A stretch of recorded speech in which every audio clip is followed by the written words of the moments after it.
잘 계셨어요? 더운데. 금민님 방금. 자, 그러면은 핫테토 정기방송에서는 항상 그 약 한 몇 주 정도 그동안의 테슬라 관련 뉴스라든가 이슈 뭐 이런 걸 모아서 저희가 정리를 해드리고 있는데요. 첫 번째는 테슬라 주주총회에 관한 얘기입니다. 네. 주주총회에 뭐 재밌는 얘기들이 많이 나왔다고 하는데 한번 금민님이 정리를 좀 해주시겠어요? 네.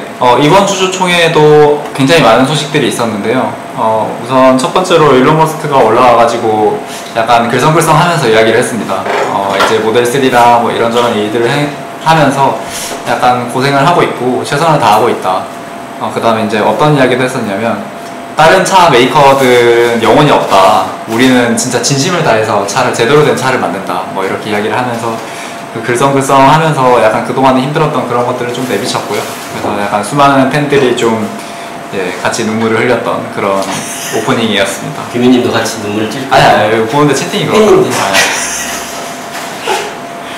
네, 그렇고요. 그 다음에 이제 여러 가지 중요한 소식들이 있었는데 이제 가장 중요한 것부터 말씀을 드리려고 해요.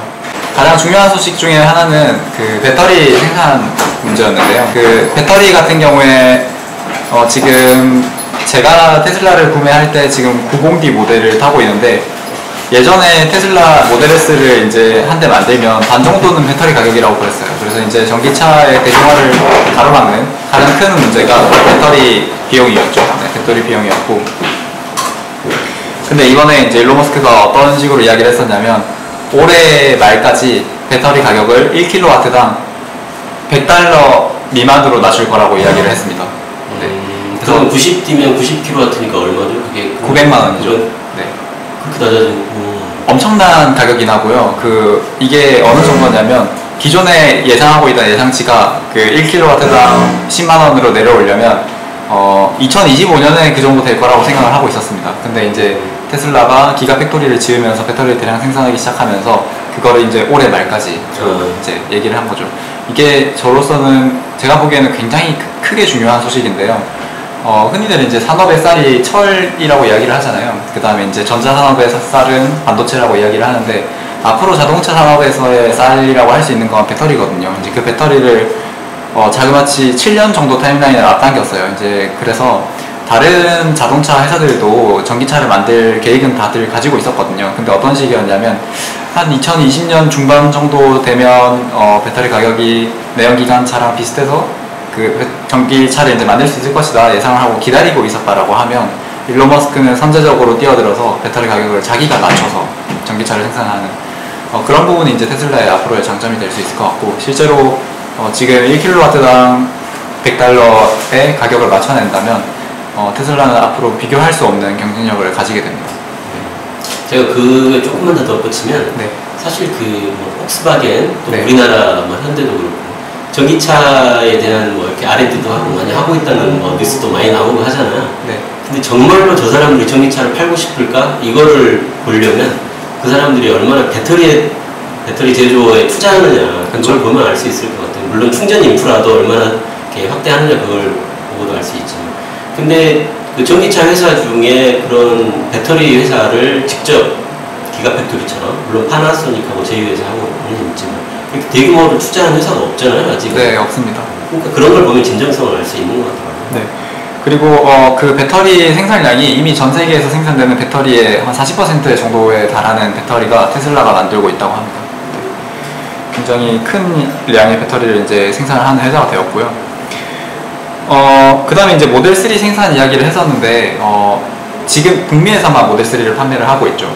캐나다하고 미국. 네. 그래서 지금 테슬라에서 가장 큰 문제가 뭐냐면 이 모델 3를 생산을 못하는 게 제일 큰 문제잖아요. 그렇죠. 대량 생산을 하고 있지 못하다. 주가가 휘청거리는 것도 네. 모델 3 생산량이 얼마나 되느냐에 따라서 막 네, 만악의 근원이거든요, 사실은. 그렇죠. 근데 지금 이렇게 생산을 못하고 있는데도 북미 시장에서 같은 마켓에서 모델 3가 이제 판매량을 가장 많이 가져간 차량이 되고 있습니다. 간단히 말해서 BMW 3 시리즈, 아우디 A4, 그 다음에 그 벤츠 C클래스 같은 미드 럭셔리 세단들을 모델 3가 판매량을 이제 누르고 그 1위 판매량이 된 이제 그런 차량이 되었고요. 비단 전기차뿐만이 아니라 그냥 일반 차량들 다 합쳐도 그 가장 잘 팔리는 그런 차량을 만들어내고 있습니다, 테슬라. 그래서 사실 그 대형 럭셔리 세단에서도 북미 시장에서는 모델 S가 제일 많이 팔리고 있거든요. 이제 모델 3도 그 레벨의 그 이제 라인업에서는 1등을 벌써 차지를 했습니다. 그래서 앞으로 생산량이 더 이제 늘어나게 되면 훨씬 더 테슬라의 수익성이 늘어날 것이라고 생각이 됩니다. 뭐 적자 얘기 많이 하잖아요. 네. 그죠? 근데 제 생각에도 모델 3가 정상 궤도 생산량까지 올라오기 전까지는 계속 적자가 맞을 것 같아요. 네. 근데 이제 모델 3가 사실은 가장 캐시카우 뭐 그런 역할을 할 것 같기 때문에 계속해서 공격들 하잖아요. 제가 예전에 뭐 한테톡 편에서 말씀드렸지만 그 유한하다 언론 이런 분들은 흑자를 못 낸다 이런 거 계속 공격하잖아요. 근데 네. 제가 그때도 말씀드렸지만 사실 안 내는 거잖아요. 모델 3에 그만큼 버는 것보다 더 투자를 하다 보니까 지금 그런 상황이고, 모델 3가 말씀하신 것처럼 본격적으로 이제 판매되기 시작하고 하게 되면 아마도 이 자동차 전체 제조 시장이 크게 좀 흔들릴 수도 있지 않나. 예전에 아이폰이 세상에 나오면서 네. 노키아 망했잖아요, 사실. 네. 누가 노키아 망할 거라고 상상도 못 했잖아요. 그런 일도 하나 정도는 생길 수도 있지 않을까 하는 생각을 하고요.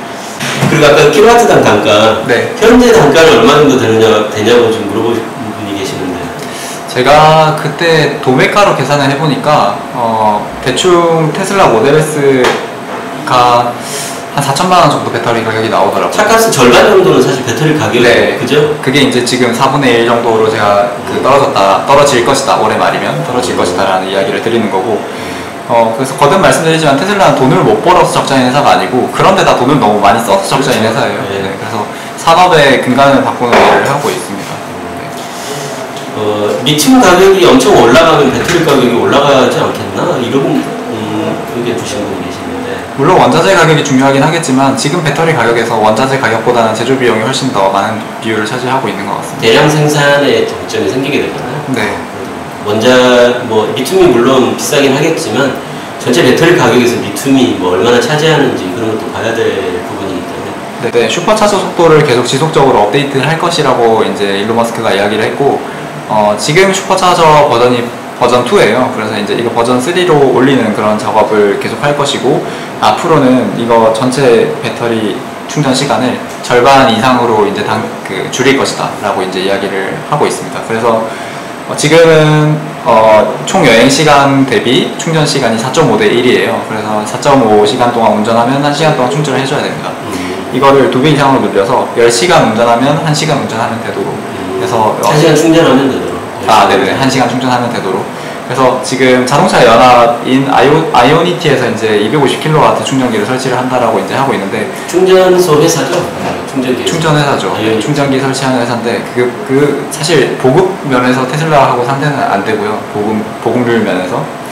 근데 그런 회사들과 비교해서 속도에서도 앞으로 계속 경쟁을 이어나갈 것이라고 이제 이야기를 했었고요.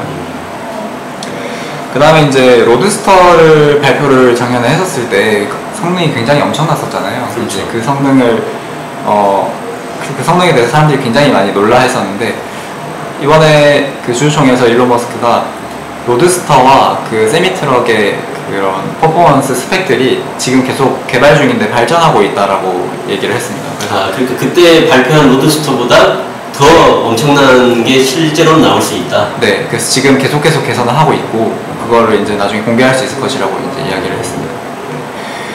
그 다음에 또 재밌는 이야기도 있었는데, 최근에 생산되는 모델 S나 모델 X에서는 그 실제 천연 가죽 비율이 많이 줄었어요. 실제로 실제 동물 가죽이요? 예, 동물 가죽을 벗겨가지고 차 제작을 하잖아요. 네, 그래서 이거의 비율이 많이 줄었고, 그래서 실제로 모델 X에서는 천연 가죽이 하나도 사용되지 않은 그런 모델들도 생산이 되고 있습니다. 그런 옵션들도 이미 존재를 하고 있고요. 그게 이제 미국 동물보호협회인 페타에서 이제 제기를 했었던 문제예요. 몇 년 전에, 한 3, 4년 전에 문제를 제기를 했었고, 이제 거의 다 빠졌죠. 그래서 이번 주주총회에 이제 페타에서 이제 온 여자분 한 명이 이제 질문을 했어요.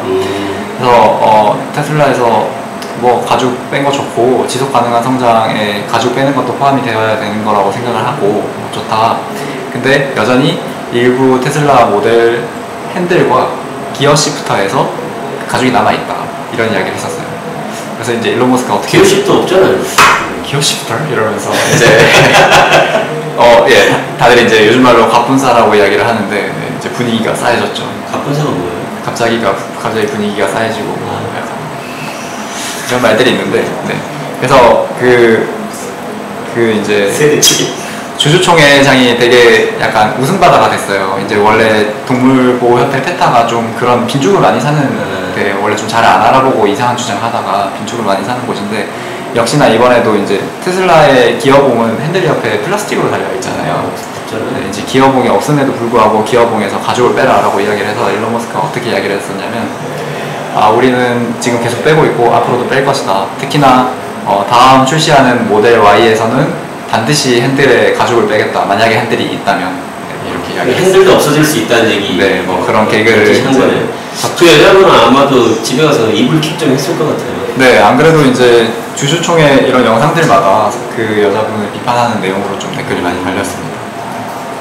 그 다음에 이제 뭐 여러 가지 소식들이 있었는데, 제가 보기에 가장 마지막 소식은 일론 머스크가 중국에도 공장을 지으려고 이제 준비를 하고 있고요. 테슬라가 준비를 하고 있고, 그 다음에 앞으로의 비전을 이야기할 때 지금 짓고 있는 기가팩토리의 12개치 분량을 최종적으로는 보유하게 될 것이라고 이제 이야기를 했어요. 그래서 지금 기가팩토리는 12개를 더 짓는다? 네, 12기가팩토리 정도면 자기가 보기에 충분하다라는 거죠. 네, 그래서 이제 이 부분에서 일론 머스크의 야욕을 볼 수 있는 부분인데, 앞으로 사람들이 타고 다니는 차의 대부분을 테슬라로 대체하겠다라고 이제 사실 선언한 거나 마찬가지이고, 이 테슬라에 대해서 굉장히 신경을 많이 쓰고 있어요. 일론 머스크가 테슬라 주식에도 신경을 많이 쓰고 있고, 테슬라 자체 회사의 성장에도 진심으로 신경을 많이 쓰고 있는데, 그 이유가 뭔지 이제 보니까 트위터에서 찾아보니까 이 일론 머스크가 테슬라의 주식을 많이 보유하고 있고, 실제로 지금 요즘 자사주 매입도 많이 하고 있어요. 더 샀잖아요. 네, 이제 물론 공매도 방어한다고 그런 이유도 있지만, 일론 머스크의 계획 중에 하나가 테슬라의 가치를 키워가지고 나중에 그 주식을 탁 털어가지고 화성 이주 계획에다가 돈을 밀어 넣을 거라고 합니다. 원래 마스터 플랜이 그랬었죠. 네, 그래서 이제 그것 때문에 이제 테슬라 주식 방어에도 많이 신경을 쓰고 있고, 그리고 이제 자기 비전으로는 12기가 팩토리 정도면 될 것 같다라고 이제 이야기를 했습니다. 약간 좀 안내를 드리면, 사실 여러분들 질문 받고 답변해드리는 코너는 끝났고, 지금 진행하고 있는 거는 한테톡 정규 방송, 그래서 테슬라 이슈라든가 뉴스 정리해드리는 시간인데요. 이제 지금도 질문을 가끔 주시는 분이 계신데, 사실 이 부분은 지금 오늘 라이브로 하지만 제가 다시 편집을 해서, 네. 다시 별도로 한테톡 분량으로 해서 다시 편집해서 올릴 겁니다. 근데 오늘 이제 라이브 시청하시는 분들이 지금도 거의 100분 가까이 보고 계시기 때문에 이왕 하는 거 같이 진행하는 거고, 질문을 주셨기 때문에 제가 일단 그거는 한번 답변해 드리는 게 좋을 것 같아서, 테슬라를 타다가 배터리가 그러니까 앵꼬 난 적이 있느냐, 그게 궁금하신가 봐요. 그런 분은 제가 알기로 국내에 한 분도 없고요. 없죠. 외국에도 거의 없어요. 왜냐면 일부러 앵꼬 내기가 힘들어요, 사실. 네. 그죠? 그러니까 배터리가 0%가 되고도 계속 굴러갑니다, 차는. 근데 출력이 많이 제한되죠. 네. 그래서 결국은 한 20km, 30km 가면 거의 한 시속 4, 5km 정도 속도로밖에 못 굴러갈 정도로 계속 가긴 가요, 그래도. 그렇기 때문에 옆에 뭐 사실 전기차 같은 경우에 충전이 불편하다고는 하지만 정말 비상시에는 어느 건물이나 가서 220 콘센트에 잠깐만 좀 꽂을게요, 이렇게 해놓고 쓰면 되거든요.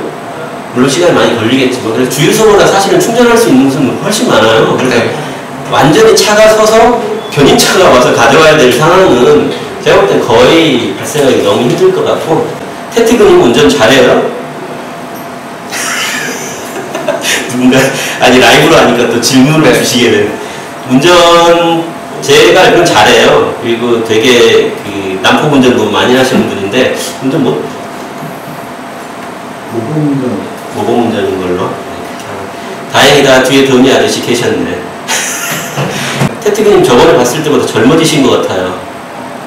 뭘 보고 아니 얼굴이 안 보이는데 왜 젊어졌다고 하시는 거야? 네, 살이 좀 빠지셨다고. 우리 태티그님에 대해 관심 가지신 분들이 정말 많아요. 근데 왜 얼공을 꺼내시는 거예요? 네, 답변 없는 걸로. 근데 우리 한테톡 방송의 토템, 네. 그때 비유를 정말 잘해주셨는데, 네. 아마 토템은 온라인 게임 같은 거 안 해보신 분들은 잘 모르겠지만, 옆에 토템을 하나 딱 세우잖아요. 네. 그러면 내가 공격을 안고 있어도 토템이 알아서 화살도 쏴주고 그렇죠. 방어도 해주고 하기 때문에 수호신 같은 존재. 네. 고맙습니다. 매번 방송 때마다 이렇게 나와주셔가지고 네, 항상 감사하게 생각하고 있습니다. 네, 진행할게요. 주주총회 내용 여기까지 정리를 하고요. 펌웨어 업데이트 24 버전이 네. 나왔죠. 업데이트 하셨어요? 저는 아직 못 받았습니다. 저는 어제 제가 업데이트를 한 것 같아요. 근데 버그가 좀 있더라고요. 내비게이션 관련 버그가 좀 있기도 하고, 아까도 그 앞 코너에서 말씀을 좀 드렸는데, 속도 제한 기능이 생겼더라고요. 네. 최고 속도를 제한하는 기능인데, 그게 그 얼마 전에 청소년들 둘이서 모델에서 타고 가다가 어디 벽을 박아가지고 사망한 사고가 있었잖아요. 네. 그 사망 사고 때문에 그 이제 18살인가 한 고등학생 아버지인데 차를 사줬나 봐요, 아들한테. 근데 그 아들이 이제 워낙 과속을 즐기고 하다 보니까 딱지도 많이 끊고 또 결국은 그 과속 때문에 이제 목숨을 잃게 됐는데, 그 아버지가 사실은 테슬라 측에 그런 거를 요구한 적이 있대요. 최고 속도를 좀 제한해 줄 수 없느냐. 로너카를 빌려봤더니 최고 속도 제한이 되더라. 로너카는 아마 되나 보죠. 우리나라는 그렇지 않은 것 같아요. 미국은 아마 그런 기능이 있나 봐요. 네, 그런 기능이 있는지 없는지 잘 모르겠지만 있을 수는 있을 것 같아요. 그래서 테슬라 측에서 그 기능을 이번 펌웨어에 업데이트에 그 기능을 넣었더라고요. 그래서 펌웨어 릴리스 노트를 보면 그 돌아가신 청소년이 있어요. 그 이름을 거기 적혀 있더라고요. 네. 그 돌아가신 분한테 헌정하는 기능이라고 써놨더라고요. 자, 이번 펌웨어 업데이트 내용 정리했고, 그 다음에 오토파일럿 관련 얘기를 좀 해보도록 할게요. 이게 뭐 매드맥스 뭐 이런 얘기가 주주총회에서 나왔던 얘기는 아니죠? 네, 트위터에서 나온 이야기고요. 네. 그 일론 머스크가 워낙 트위터로 모든 그 발표를 하고 다 하는 거니까요. 네, 맞습니다. 그래서 이제 거기에서 보면은 그 지금 개발하고 있는 그 개발자 모드에서의 화면을 찍어서 올렸는데 그러니까 우리는 쓸 수 없지만 네. 개발자 모드를 일론 머스크는 회장이니까 아마 아니 개발자들 안에 그 개발하는 그 테슬라 직원들은 다 쓰고 있는 거죠. 일론 머스크도 쓰지 않을까요? 예, 물론 그러겠죠. 직원들이 한 거니까 잘 진행되고 있는지 네. 본인도 업데이트 받아가면서 뭐 쓰고 있겠죠. 제가 알기로는 일론 머스크는 그런 개발에 직접적으로 참여하는 걸로 알고 있고요. 네. 그 주주총회에서도 그 이제 램프 드나드는 기능? 맞아요. 고속도로. 그거를 어젯밤에 자기가 같이 테스트하고 왔다. 맞아. 네, 그래서 굉장히 졸린 상태로 이제 네, 그런 피곤한 표정으로 주주총회를 진행을 했었는데, 그거 같은 경우에는 어떤 기능이었냐면 그 후측방 안내 기능이었어요. 후측방 알림 그 하는 그거에 역치 값을, 그러니까 민감도를 조정하는 기능이었는데, 거기에서 이제 여유롭게, 그러니까 예를 들어서 이제 뭐 한 10m 떨어져 있어도 경고를 해준다가 이제 일반 모드라고 하면, 그 매드맥스 모드에서는 진짜 가까이 붙어 있어야 이제 약간 그 차가 있다라고 이야기를 하는 거죠. 간단히 말해서 엄청 칼치기를 할 수 있게 하는 오토파일럿 모드인 것 같아요. 네, 표현으로는 그런 것 같고요. 일론 머스크가 재밌는 워딩을 사용한 사례는 굉장히 많이 있었는데, 그 중에 하나가 헤파 필터 모드를 켜면 그 이제 생화학 무기 방어 모드라고 이제 이름으로 켜지는데, 그거와 마찬가지로 이번에 영화에서 이름을 따서 매드맥스 모드가 내부적으로 있다, 뭐 이런 식으로 이야기를 했고, 약간 오토파일럿 성능을 자랑하는 그런 트윗이었다라고 보면 되실 것 같습니다. 그게 저도 그데서 잠깐 봤는데 매드맥스 모드도 있고, 네. 그걸 빗대서 LA 프리웨이 모드라고 얘기를 하더라고요. 그러니까 네. 우리나라도 뭐 운전자들 호박한 동네에 좀 유명한 데가 있잖아요. 네. 그게 아마 로스앤젤레스의 고속도로도 그렇게 되게 공격적으로 운전하는 분들이 많나 봐요. 그러니까는 아마 이 오토파일럿도 내가 오늘은 좀 공격적으로 해봐야지, 그 선택을 하면 차가 되게 막 이렇게 칼치기도 하고 이렇게 가나 보죠. 그게 아니고 만약에 오늘은 좀 얌전하게 가 이렇게 해놓으면 좀 얌전하게 가고. 이제 모델 3를 얘기를 한번 해보죠. 아까도 그 모델 3에 대해서 궁금하신 분들이 되게 많았는데, 모델 3의 그 사실은 가장 이슈의 중심이 되는 게 생산량이잖아요, 사실. 그런데 이제 프리모트 공장이 공장 조립 라인에 한계가 있다 보니까 그게 네. 타개하기 위해서 되게 획기적인 방법을 썼다고 하던데. 텐트였죠. 텐트? 네. 그 공장에 텐트를 쳐요? 공장에 텐트를 친 게 아니라 아예 텐트를 쳐서 공장으로 쓰고 있더라고요. 그러니까 우리가 생각하는 그 천으로 된 텐트가 아니죠. 네, 그 정도는 임시 아니고. 건물처럼 이렇게 하는 그런 걸 것 같아요. 네, 제법 이제 뼈대도 강하고 그냥 가건물이라고 보시면 될 것 같아요. 근데 이제 외부 공기 드나드는 그런 상황이던데. 그러니까 벽은 없는 거고. 네, 그래서 이제 일부 테슬라 비판론자들은 일론 머스크가 이제 갈 때까지 갔다. 텐트에서 차를 생산을 하냐. 뭐 이제 공장을 텐트로 만들었다. 네, 많이 힘든가 보다 이런 식으로 이야기를 많이 했었는데 오히려 일론 머스크는 그거가 약간 재밌어서 하는 느낌이더라고요. 그러니까 이거 텐트에서 하고 있는데 우리 꽤 좋다. 돈도 작게 들고 엄청 빨리 만들었다. 그래서 쭉 공정을 봤는데 크게 막 원래 이제 밀폐된 공간이 아니면 먼지 같은 게 이제 생산해서 문제가 될 수 있는데 그런 먼지가 크게 영향을 받는 부분은 아니고 도색 같은 뭐 이런 작업은 아니고 거의 다 생산된 차들이 들어오더라고요.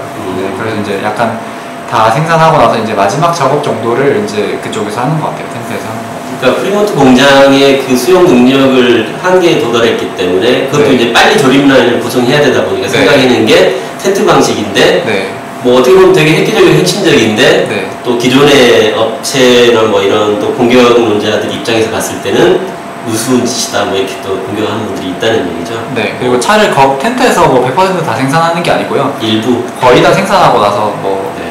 후 작업들 정도만 하는 것 같아요. 테슬라 관련되는 게 거의 다 그렇더라고요. 특히 일론 머스크가 뭐 하는 게 되게 엉뚱하고 네. 기존의 발상으로는 도저히 이해할 수 없는 그런 것들이 많다 보니까 네. 그런 부분을 공격하는 분들이 많은데 실제로는 혁신론자들이 뭐 대부분 그런 공격을 많이 받죠 사실. 네, 실제로는 이게 돈이 없어서 진짜 절박하게 한다라는 느낌보다는 그냥 재밌다, 너무 재밌는 아이디어라서 뭐 올려본다 이 정도의 느낌이었어요. 그러니까 이제 테슬라에서는 그렇게까지 해가면서도 주당 5,000대를 맞추기 위해서 지금 엄청 노력하고 있다는 얘기고, 제가 이제 하나 말씀드리고 싶은 것은 기가팩토리 이제 사실은 그러니까 이제 프리몬트 공장이 사실 예전에 5,000대 달성이 어려웠던 이유가 병목 현상이 있었다고 그랬잖아요. 네. 구간에 어떤 부분이 로봇을 너무 많이, 지난번에 한번 말씀해 주신 것처럼 네. 로봇을 너무 적용을 많이 하다 보니까 그게 현실하고 이상하고 이렇게 차이가 생겨서 병목 현상이 생겨서 계속해서 조립이 좀 정치되고 했었는데, 지금은 그런 병목이 거의 다 해소가 됐나 봐요, 프리몬트 공장이. 그때 공장도 세우고 라인도 다시 다 갈아치우고 그랬죠. 네. 한 일주일 정도 공장을 아예 세운 다음에 다시 라인을 리모델링 해가지고 속도를 다시 높이고. 네. 그러다 보니까 이제 지금은 또 이제 배터리가 사실은 병목 현상이 되는 것 같더라고요. 배터리가 한동안 병목이었어요. 제가 알기로는 초기에 특히 배터리가 병목이었었고, 네. 근데 이제 배터리가 병목이 한동안 아니었었다가 이제 다시 병목이. 워낙 공장이 이제 다시 그 네. 병목이 다 풀려버리니까. 네, 원래는 이제 배터리가 모자랐었다가 배터리 문제 해결되니까 이제 공장이 네. 모자라고 이제 다시 이제 배터리가. 근데 이제 기가팩토리 관계자 뉴스를 제가 봤는데 주당 5,000대를 생산을 한대요, 기가팩토리에서. 배터리에서는. 네, 그렇죠. 어, 그러면 이제 기가팩토리가 5,000대 생산이 된다면 프리몬트 공장은 이제 어느 정도 개선이 됐기 때문에 그러면은 머지않아서 주당 5,000대를 달성할 수 있을 거라는 예측을 네. 해볼 수 있지 않나. 그래서 네. 지금 네. 지금 오늘이 30일인데요. 사실 이제 6월 31일까지 있죠. 네. 네. 그래서 이번 달 말까지가 기한입니다, 사실. 그래서 약속을 했었죠. 네, 이달 그렇기 말까지 때문에 5,000대. 그거를 되게 좀 열심히 준비를 하고 있는 것 같아요. 제가 그 블룸버그에서 사실은 저 모델 3 인도 그 트래커가 있잖아요. 네. 오늘 제가 확인해 봤더니 3,300대 정도 주당 그렇게 올라갔더라고요 또. 그래서 그게 5,000대까지 올라갈 수 있는지는 조금 더 시간을 두고 한번 볼 필요가 있을 것 같고요. 네. 그 다음에 이제 그 모델 3가 사실은 롱레인지 네. 그 한 트림만 판매를 하다가 그 듀얼 모터 또 뭐 퍼포먼스 모델 이런 것도 지금 이제 디자인 스튜디오가 열렸다고 하죠. 네. 그러니까 뭐 간단히 요약을 해드리면 비싼 모델부터 팔고 있습니다. 네. 이제 이게 수익성 때문인지 모르겠는데 그러니까 가장 싼 거는 아직 주문도 못 하죠. 35,000불을 약속을 했었는데 그 모델 아직 생산 안 하고 있어요. 그게 좀 나중에 하려고 하는 거. 그게 기술적으로는 제가 보기에는 문제가 없는데 아무래도 이게 대기 수요가 많고 그러다 보니까 최대한 빨리 수익을 많이 뽑아낼 수 있는 모델부터 생산을 하는 것 같고요. 네. 그 지금은 수요가 더 많은 상황이라서요. 생산보다는. 네. 그래서 그렇게 하는 것 같고. 그래서 듀얼 모터랑 이제 그 퍼포먼스 모델부터 이제 주문을 받고 있습니다. 그러니까 이제 북미 유저들은 듀얼 모터라든가 퍼포먼스 모델도 디자인 스튜디오에서 주문을 이제 시작했다. 그리고 뭐 한두 달 후에는 이제 실제 차량도 나오기 시작할 것 같고. 네. 그리고 모델 3는 그 방식이 좀 다르더라고요. 그 모델명을 그 붙이는 방식이. 우리 모델 S는 뭐 75D, 90D, 100D 이런 식인데. 네. 모델 3는 뒤에 보면은 그냥 듀얼 모터 네, 맞아요. 이렇게 써 있더라고요. 듀얼 모터면은 모터가 2개짜리고 듀얼 모터 밑에 빨간 줄이 하나 쫙 그어져 있으면 그게 퍼포먼스 모델이더라고요. 네. 예전에 그 퍼포먼스 모델을 사실은 밑에 줄 그어가지고 90D도 한 적이 네, 지금도, 루디크로스 모드인가. 지금도 그렇게 하지 않나요? 지금 앞에 P가 붙어버려가지고 P 뭐 이렇게 바뀌었잖아요. 네. 아래 밑줄 그어지는 건 없어졌는데 네. 예전에 한동안 모델 S에도 아래 밑줄 그은 게 네. 루디크로스 모드 차량인가 뭐 그랬을 거예요. 네. 그 방식으로 모델 3도 이제 바꾼 것 같은데 그래서 듀얼 모터 아래 밑줄 그어진 요게 모델 3에서는 가장 비싼 차. 네. 그리고 아마 모델 S 75D하고 거의 비슷한 가격 정도 될 거예요. 아마 모델 3의 퍼포먼스 모델이. 그래서 뭐 잠깐만 언급을 드리고 넘어가면 퍼포먼스 모델을 리뷰를 해본 사람들이 이 모델 3의 퍼포먼스 모델 3의 퍼포먼스요? 네, 모델 3의 퍼포먼스 모델이 굉장한 차라고 다들 말을 하고 있어요. 특히나 트랙에서 계속 돌려봤는데 속도 저하가 없고 모델 S는 그 트랙에서 계속 돌리면 배터리가 과부하돼서 이제 그 출력이 저하가 되는데 차가 너무 무거워서 아마. 네, 이제 모델 3는 완전히 새로 설계된 차량이고 차가 가볍다 보니까 전혀 성능 저하가 없다라고 해요. 그래서 트랙을 7바퀴씩 돌아도 전혀 성능 저하가 없다고 하는데 최근에 포르쉐가 이제 그렇게 테슬라를 공격을 해요. 포르쉐가 왜 이렇게 혀가 길어라는 많은 표현을 많이 쓰는데 네, 좀 많이 급한지 모르겠어요. 급해서 아무래도 위기감을 느끼겠죠. 네, 그래서 예전에 노키아가 애플 보고 그랬거든요. 아이폰 막 나오기 직전에. 그렇죠. 그래서 포르쉐가 좀 요즘 그 원래는 외계인 기술로서 굉장히 품격이 있었는데 요즘 좀 빈축을 많이 사는 행동을 하고 있어요. 예를 들어서 어떤 행동들이 있었냐면 우리는 미션이 만든다고 모델 S 벤치마킹 안 했다라고 했는데 포르쉐 그 테스트 도로에서 모델 S가 발견이 됐었고요. 그 다음에 또 요새는 또 어떤 이야기가 있었냐면 우리가 출시할 전기 스포츠카는 출력 저하가 누구처럼 안 된다 라고 이야기를 했는데 모델 3 퍼포먼스 모델이 이미 그렇게 안 된 상태로 나왔습니다. 네. 그래서 좀 급한 것 같아요. 그쪽도. 네.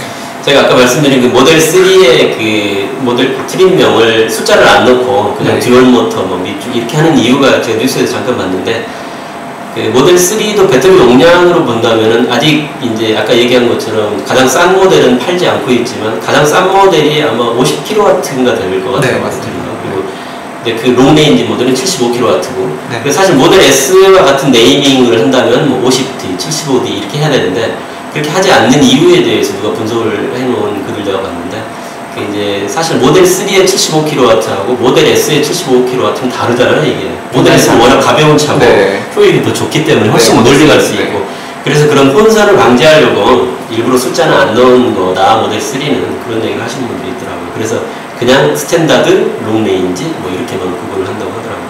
네.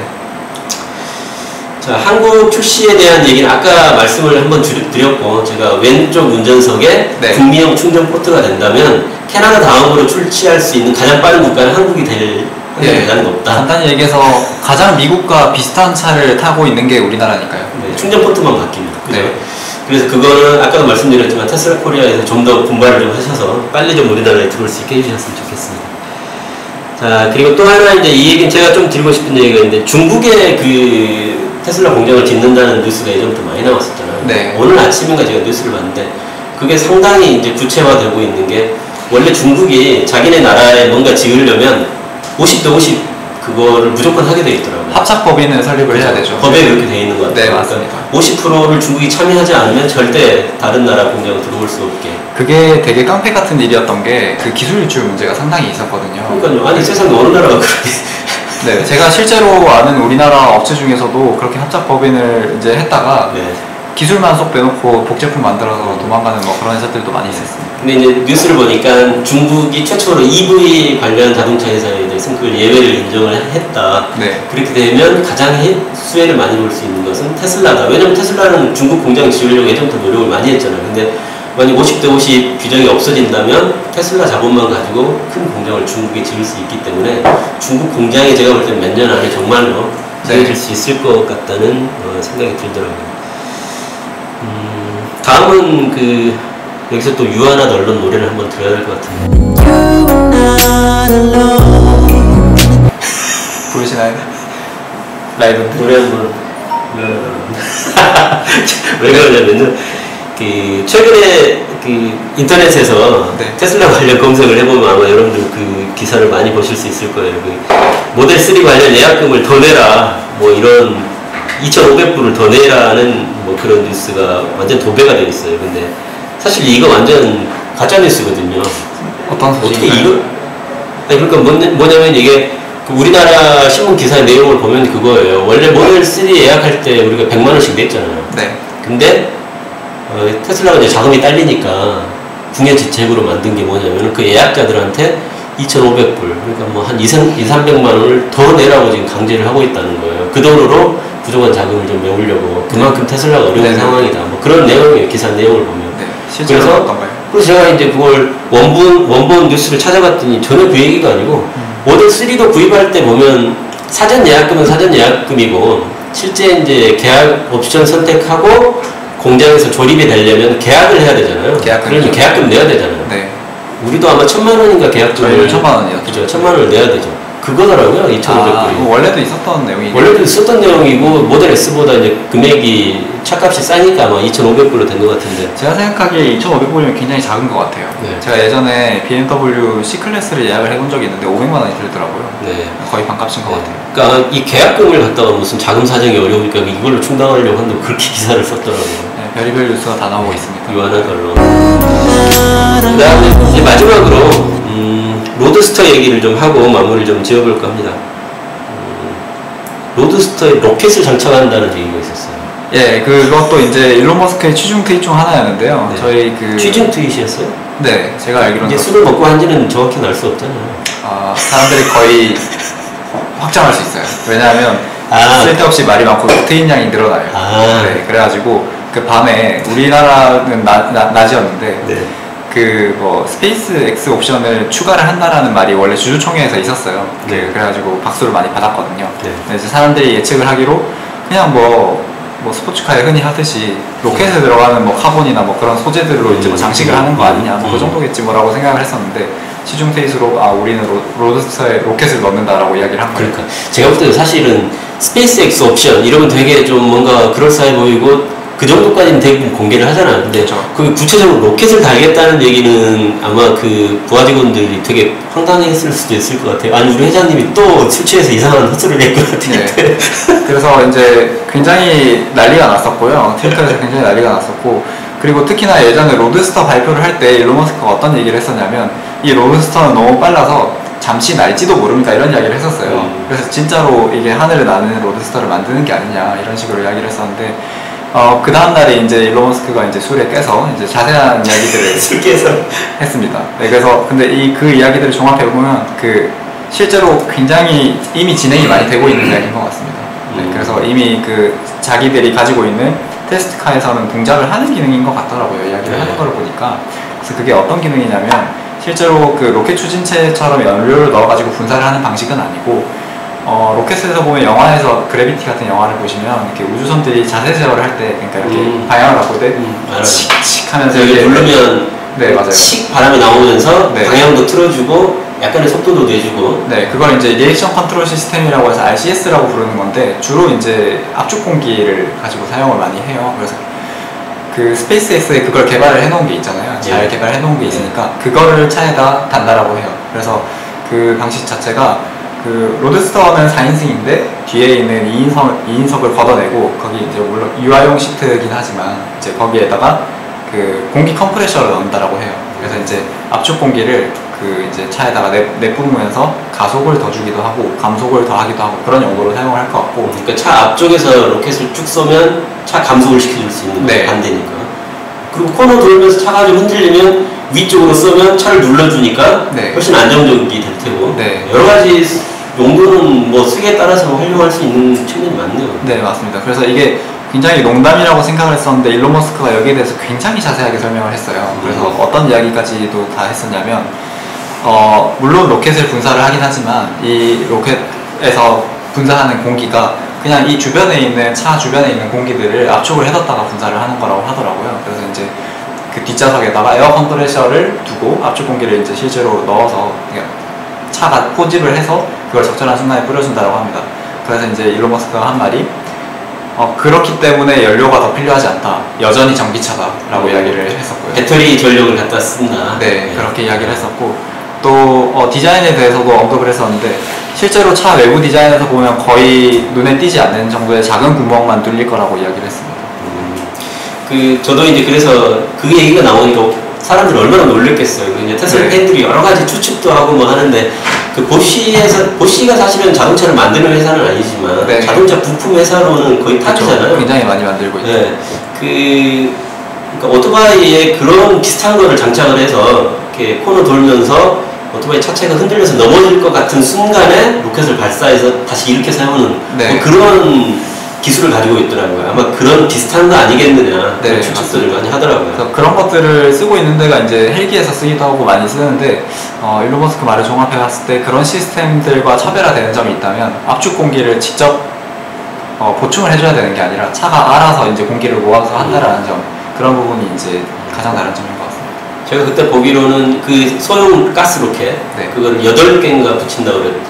그러니까 앞에 2개, 뭐 뒤에 2개, 측면에 4개 네. 이렇게 붙이지 않을까 이런 생각이 들고, 그럼 잘못하면 이렇게 공도에 가다가 그래서 갑자기 로켓을 쏘면 바람을 맞을 수도 있고 네, 그런 일이 발생할 수도 그럴 있겠습니다. 수도 있겠네요. 네.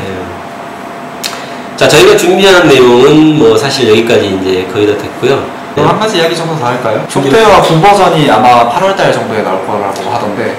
9.0. 네, 9.0. 지금 저희가 사용을 하는 게 8.0 버전이고요. 지금 그리고 또 테슬라의 그 펌웨어 버전명에 대해서 조금만 좀 설명해 주시겠어요? 왜냐면 2018.19 이러면 2018년 뭐 3월 19일 날 나온 버전인가? 뭐 이렇게 오해하시는 분들이 있더라고요. 근데 지금 현재는 8.1인가? 아무튼 8.0대 버전이죠? 네. 한 1년간 그렇죠, 지금 계속해서. 정확하게 이게 소프트웨어 넘버랑 이 차에 뜨는 그 소프트웨어 빌드 넘버랑은 다른. 그렇죠. 빌드 넘버죠, 말하는. 네, 그래서 이제 빌드 넘버고, 실제로, 네, 그냥 소프트웨어 사용할 때, 소프트웨어 개발할 때 쓰는 빌드 넘버를 그대로 사용을 하고 있는 것 같아요.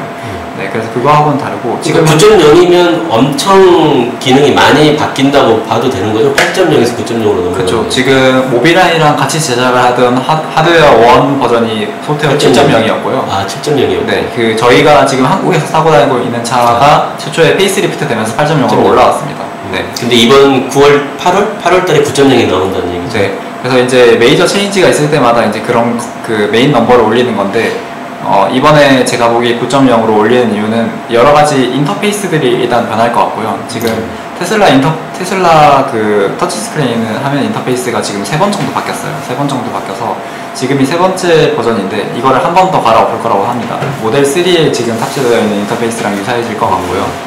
그 다음에 가장 큰 차이점은 그 자율주행 기능, 완전 자율주행 기능이 이제 피처가 이제 하나씩 들어오는 거, 아까 말씀하신 오토파일럿하고는 차원이 다른 거죠. 네. 이제. 그래서 이제 그 신호등 인식 기능 같은 것들이 이제 새로 들어올 거라고 하는데, 이제 그런 부분에 있어서 가장 큰 변화가 있기 때문에 이제 넘버를 9로 올리는 것 같습니다. 네. 그래서 8월 달에 그 펌웨어가 나오면 정말로 또 차가 완전 새로운 차가 되는 느낌일 것 같아요. 그럴 그죠? 것 같고요. 네. 그 소프트웨어 8월 달에 그 같은 소프트웨어 업데이트가 나오면 일롱님이 아마 좀 바빠지실 것 같아요. 리뷰하느라고? 네, 리뷰를 하게 많아져서. 아마 9.0은 뭐 한 번에 리뷰 다 못할 것 같고 기능별로 한 2-3달을 해야 되지 않을까. 네, 한 적어도 영상 3개 정도는 나올 것 같습니다. 그런데요. 네, 제가 바쁠 것 같네요. 휴가철인데. 여기 비밀님이 테슬라 부품값은 어떤가요? 독일 3사 100%로 잡으면 더 비쌀까요? 아니면 더 쌀까요? 이런 질문 하나 주셨네요. 네, 거기서 제가 답변을 잘 드릴 수 있을 것 같은데, 네. 저는 말 그대로 독일 3사를 다 타봤어요. 다 타봤고 이제 테슬라를 타고 있는데, 그 테슬라를 타면서 독일 3사 부품값이 얼마나 거품이었는지를 알게 됐습니다. 그래서 그 진짜 부품값이 비싸거든요. 이 테슬라가 유지비가 값싼 이유 중에 하나는 전기료, 뭐 세금 이런 것도 있지만 오래 보유했을 때 고장이 일단 안 나고, 고장이 나더라도 부품값이 싸다라는 게 가장 큰 장점이에요. 그래서 그 독3사 같은 수입차들은 보통 사람들이 3년 되면 팔거든요. 보증기한 되기 전에 팔아요. 왜냐하면 이게 수리비가 너무 비싸니까. 네, 특히나 이제 뭐 아우디 같은 업체들에서 뭐 미션이 잘 고장이 나는데, 미션이 한번 고장나면 이제 500만원에서 1,500만원까지 비용이 한 번에 턱턱 나갑니다. 그러니까 이게 진짜 정말 큰 일이죠. 그래서 그런 부품 때문에 폐차하시는 분들도 있고 그런데, 근데 간단한 예를 하나 들어서 이제 설명을 드리면, 지금 테슬라에 들어가는 에어 서스펜션이 한 짝에 120만 원이에요. 들어가니까 4개 들어가니까 한 500만 원 정도 되겠죠. 그래서 그 부품 자체가 테슬라가 직접 생산하는 건 아니고 컨티넨탈에서 만든 걸 이제 쓰고 있다라고 해요. 근데 그게 아우디인가 벤츠인가에서는 360만 원이라고 합니다. 3배의 가격인 거죠. 그러니까 거기에서는 에어 서스펜션이 다 고장나면 1,200만 원 정도를 지출을 해야 됩니다. 1,200만 원이요? 네. 그래서 같은 부품인데? 그렇죠. 같은 부품인데 그 정도를 이제 하고 있다는 거고. 그래서 사실 이제 그런 비판이 많이 있잖아요. 우리나라 수입차들이 차를 싸게 팔아서 할인은 많이 하지만 실제로 비용을 이제 수익을 거두고 있는 부분은 AS 파트이다. 서비스에서. 네, 그런 이야기들을 많이 하죠. 그게 테슬라 부품 가격은 사실 다 공개되어 있더라고요. 테슬라 공식 홈페이지 가보시면 조금 찾기는 힘들어요. 제 블로그에 보면 이제 어디로 찾아가면 볼 수 있다고 나와 있는데 아마 우리나라 자동차 관리법인가 거기에서 부품가를 다 공개하도록 되어 있는 것 같더라고요. 저도 깜짝 놀랐는데 무슨 뭐 거의 나사 조금 과장하자면 무슨 나사 하나 가격까지 다 나와 있어요. 그래서 모터 가격이 얼마인지 무슨 뭐 센터 스크린은 얼마인지 뭐 배터리 팩은 얼마인지 가격이 다 공개되어 있기 때문에 한번 궁금하시면 들어가서 찾아보실 수 있어요. 근데 생각보다 범퍼나 핸들도 그렇고 그렇게 비싸지 않아요. 근데 대신에 좀 비싸지는 거는 또 공임. 네. 공임이 좀 비싸기 때문에. 공임도 뭐 그렇게 비싼 편은 아닌 것 같고요. 수입차 브랜드들에 비해서는. 그 아까 말씀하신 자동차 관리법 그거는 제가 정확하게 기억 안 나는데 최근 2년 사이에 바뀐 건데. 네. 그래서 그 제3자도 수리를 할 수 있도록 수리하는 방법까지도 원래 다 제공을 해야 돼요. 제조사에서. 그래서 실제적인 부품가는 그렇게 비싸지 않은 편이다. 그 말씀을 하나 드리고. 그러면 마지막으로 하나만 더 질문 한번 답변해드리고 방송을 마무리하는 걸로 하시죠. 네. 여기 그 모델 3 후륜 모터로 눈길 오르막을 잘 갈 수 있을까요? 그러시는데 지금 모델 S 같은 경우에는 다 D죠. 듀얼 모터. 모델 S 우리도 후륜으로 할 수 있나요? 아니요, 없습니다. 안 되죠. 네. 지금 트랙션 컨트롤 관련 제 한테타 채널에도 네. 빙판길 또 눈길에서 그런 트랙션 컨트롤이 기존 기름차하고는 비교도 할 수 없을 만큼 차이가 크다는 거를 제가 올려드린 게 있으니까 한번 보시면 되는데 이제 듀얼 모터가 아닌 경우도 과연 그런가 그건 저도 좀 의문점이네요. 제가 생각하기에는 물론 제가 타보지는 않았지만 네. 당연히 듀얼 모터보다 못할 거고 그래도 기존 후륜차들보다는 훨씬 트랙션 컨트롤이 나을 것 같아요. 일단 후륜이더라도 뒤에 2개의 휠은 트랙션 컨트롤 똑같이 될 거 아닙니까? 네, 맞습니다. 그래서 제 생각에는 다른 회사 전륜차와 후륜차 사이 어딘가일 것 같기는 하거든요. 네. 아마도 기름차의 트랙션 컨트롤하고는 비교할 수 없을 만큼 더 낮긴 하겠지만 테슬라의 사륜하고 비교해서는 조금은 그래도 차이가 있지 않을까 하는 생각이 들고 나중에 모델 3가 들어오면 듀얼 모터 아닌 차를 한번 구해서 제가 또 빙판길에서 풀악셀을 한번 해봐야. 근데 아마 큰 문제는 없는 걸 거예요. 왜냐하면 네. 그 노르웨이의 후륜 모델 많이 팔았거든요, 예전에. 아니 그게 이제 테슬라의 성능 얘기할 때 사실 우리가 대부분 많이 좀 간과하고 있는 게 겨울철 성능이에요, 사실. 네. 저도 그때 눈길에서 악셀을 풀로 밟아보고 깜짝 놀랐는데 그 영상만 보신 분들은 되게 위험하다 이런 테스트를 어떻게 그렇게 했느냐 하시는데 사실은 제가 그 영상 찍기 전에 여러 시간 동안 많이 해봤거든요. 처음에는 저도 겁나서 절대 못 밟았죠. 네. 살짝 밟아보고 조금 더 속도 내보고 하면서 해보니까 그냥 확 밟아도 전혀 차가 흔들리지 않고 컨트롤이 잘 되더라고요. 그래서 이제 영상을 찍어놨기 때문에 이제 보는 분들은 좀 위험하다고 생각하실 수도 있는데 정말로 빙판길이나 눈길에서는 제가 장담하건데 절대 따라올 차는 없더라고요. 그렇습니다. 네. 제가 그 영상 한번 보시면 얼마나 차이 나는지 아실 수 있을 것 같고요. 자, 그럼 오늘은 여기까지 해서 한테톡 정규방송 정리를 하고 이제 정말 감사드리고요. 또 이 더운 날 이렇게 우리 토템님 나오셔서 저는 정말 안타까운 게 그 얼굴도 좀 공개하고 목소리도 좀 공개하고 이렇게 같이 대화하다가 약간 가벼운 얘기도 좀 참여하고 했으면 도리도리를 하고 있어요. 뒤에서 했으면 좋겠는데 얼굴 공개는 절대 안 된다는 거예요. 그래서 지금 이렇게 참여하고 계시는데 제가 볼 때는 아마 한두 달 안에 결국 벗지 않을까. 우리 캐티그님이 얼굴 공개할 날을 기다리면서 오늘 방송 또 규민님도 오늘 수고 많으셨습니다. 네, 수고 많으셨습니다. 고맙습니다. 네, 다음에 찾아뵙겠습니다. 자, 오늘 방송 여기서 종료하겠습니다. 고맙습니다.